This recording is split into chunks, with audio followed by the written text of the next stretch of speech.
बोलो जयकारा बोल मेरे श्री गुरु महाराज की जय। बोलो साचे दरबार की जय।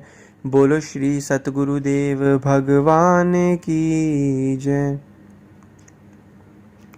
सौभाग्यशाली गुरुमुख सज्जन मंडली, इसी प्रकार अपने मन एवं चित्त की समस्त वृत्तियों को एकाग्र रखते हुए अपना ध्यान सम्मुख विराजमान श्री श्री 108 श्री सद्गुरुदेव दाता दयाल जी महाराज जी की ओर लगाते हुए और अपनी मुख रसना को पवित्र करने हेतु एक बार ऊंची और मीठे स्वर में बोलिए जयकारा बोल मेरे श्री गुरु महाराज की जय। बोलो साचे दरबार की जय। बोलो श्री सतगुरुदेव भगवान की जय। गुरुमुखों, आज इस घोर कलयुग में, इस दुनिया में हम देखते हैं, जहाँ तक हमारी नज़र जाती है, हर कोई इंसान परेशान, अशांत और चिंता से पीड़ित है। उसे पता भी है वो चिंता से पीड़ित है।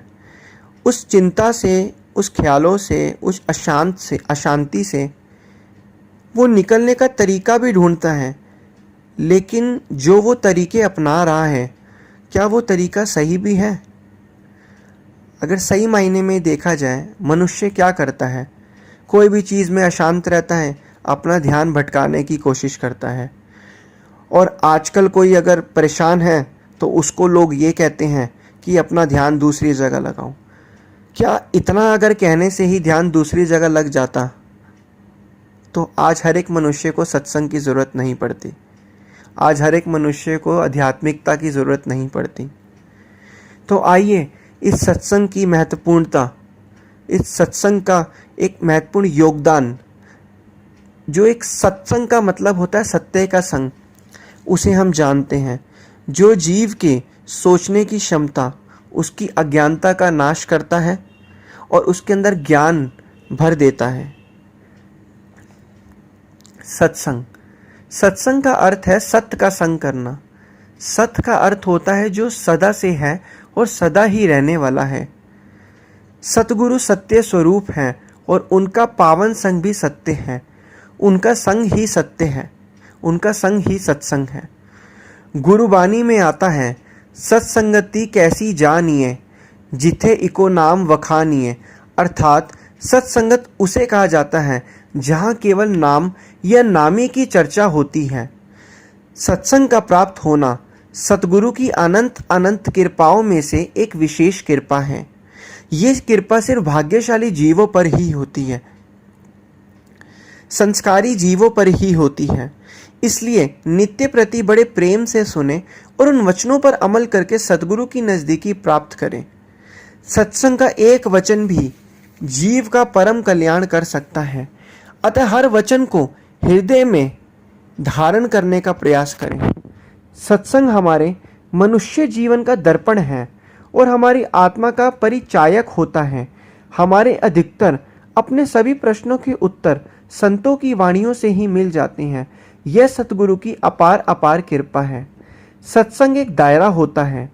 गुरुमुख के लिए लक्ष्मण रेखा होती है। वो सुरक्षा कवच होता है जिसके अंदर माया प्रवेश नहीं कर सकती।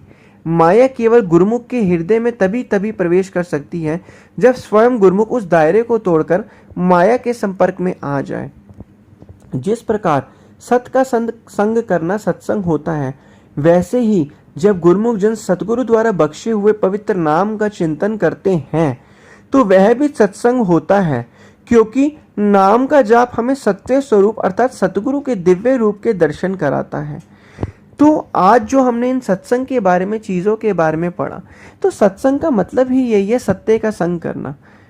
याद करिए, जब बचपन में हम किसी भी चीज़ की अज्ञानता हमारे दिमाग में, हमारे मन के अंदर रहती थी, तो आज जब हम बड़े हुए, उम्र के साथ हम बड़े हुए, आज अगर हम उस डर को, उस अज्ञानता को देखें तो हमें कुछ नहीं लगती।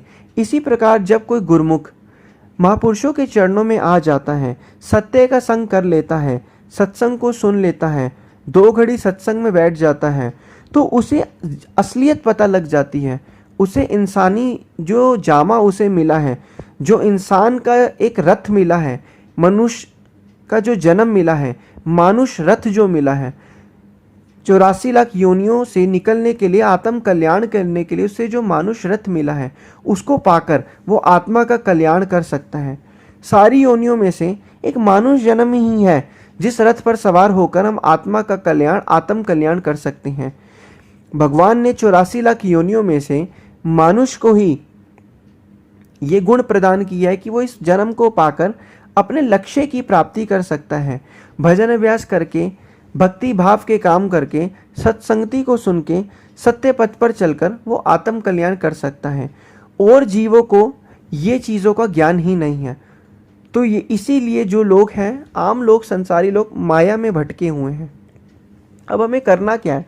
इस माया में जो हमारे मन ने हमें माया में भटकाया हुआ है, इससे निकलकर अपने मन के कांटे को भक्ति और परमार्थ की तरफ लगाना पड़ेगा।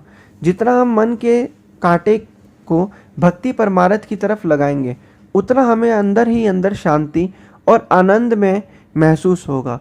और वो ऐसा आनंद होगा कि करोड़ों कमा के भी जो आपको आनंद नहीं मिलेगा, वो बिना करोड़ों कमाए 15 मिनट या आधा घंटा भजन अभ्यास करके ही हम वो आनंद प्राप्त कर सकते हैं।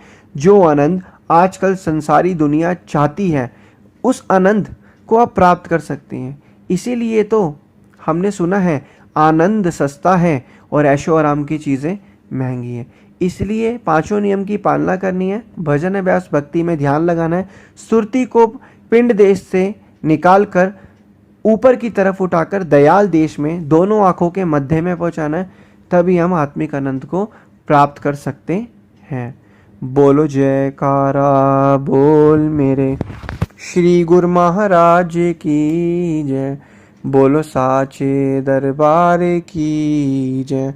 बोलो श्री सतगुरुदेव भगवान की जय।